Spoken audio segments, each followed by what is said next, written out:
Hey everyone, Daniel Renné with Flux Real Estate. In this final installment of our three-part series on how to compete in a bidding war, we're going to discuss your secondary offer terms. Like last time, I'd highly recommend you watch parts 1 and 2 of this series sequentially. Otherwise, what I'm about to say won't make much sense. Now, assuming you've done so, let's get into it.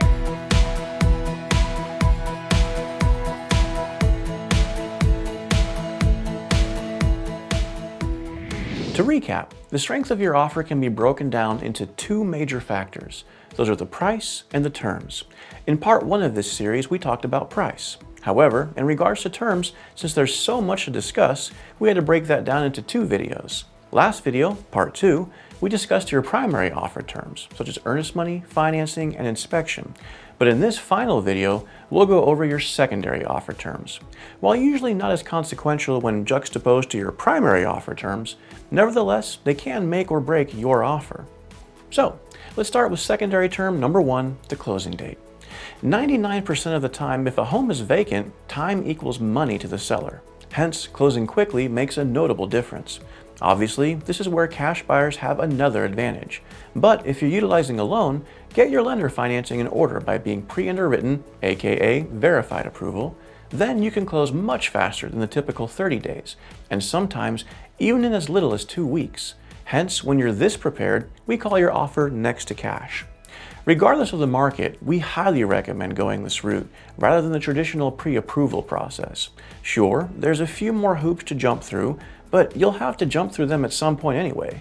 This is just getting them out of the way before you write your offer, rather than after mutual acceptance. It also shows the seller you have a high likelihood to close. Now, if a home is occupied, there is a real possibility that the owner is dependent upon the proceeds of the sale in order to purchase their next home. One way of making your offer stronger in this case is to give the seller some convenience with their move, which can come in the form of a delayed possession. This means you're giving the seller extra time after closing to occupy the home as a temporary tenant, while you are now a temporary landlord. Depending on the circumstances, you may or may not want to charge the seller rent. However, most lenders will not allow delayed possession to be more than 60 days, as that would place your loan into investor territory rather than financing for an owner-occupied residence. Those are very different things. Secondary term number 2 would be the information verification period, what we call Section W on your purchase and sale agreement. Essentially, it gives you, as the buyer, 10 days to verify all the information provided by the seller or listing broker related to the property. If you give notice identifying any materially inaccurate information within that 10-day time period, you can kill the deal.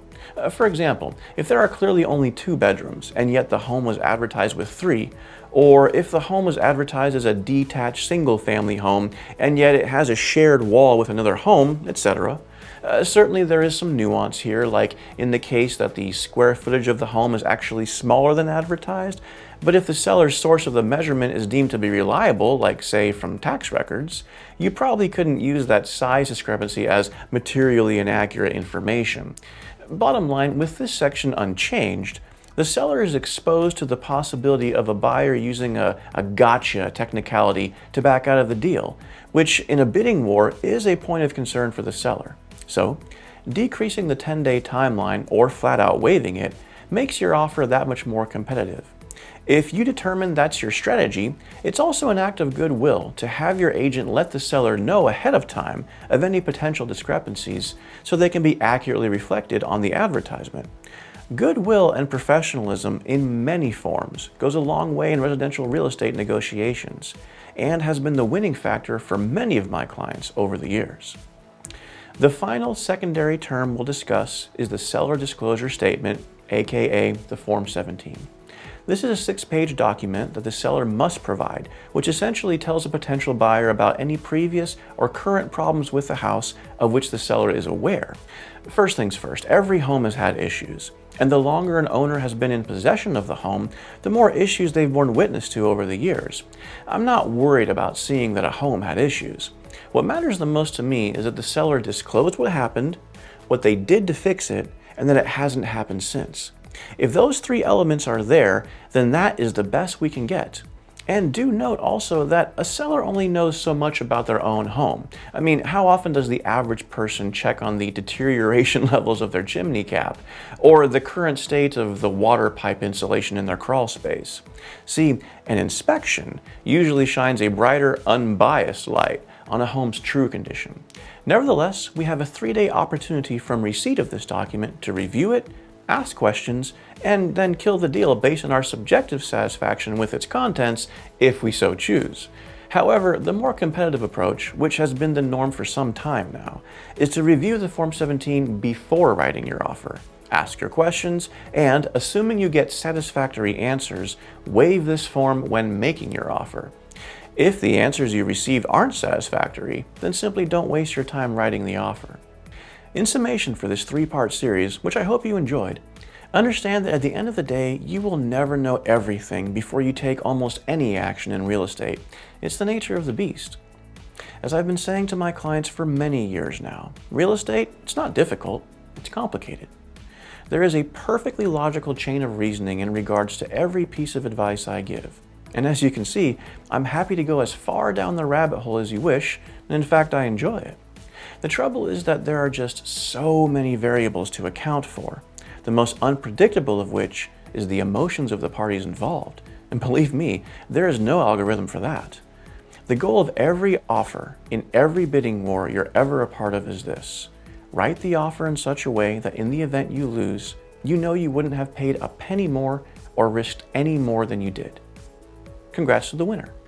However, you simultaneously need to write your offer in such a way that in the event you win, you aren't feeling like you let your emotions get the best of you by being caught up in the moment.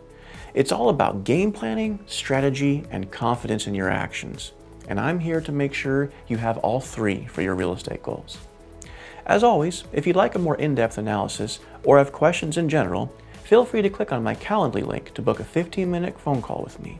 Or, if you're just curious about the marketplace in general, click on the link to my most recent monthly market update. I'm looking forward to seeing you in the next video. Until then, take care.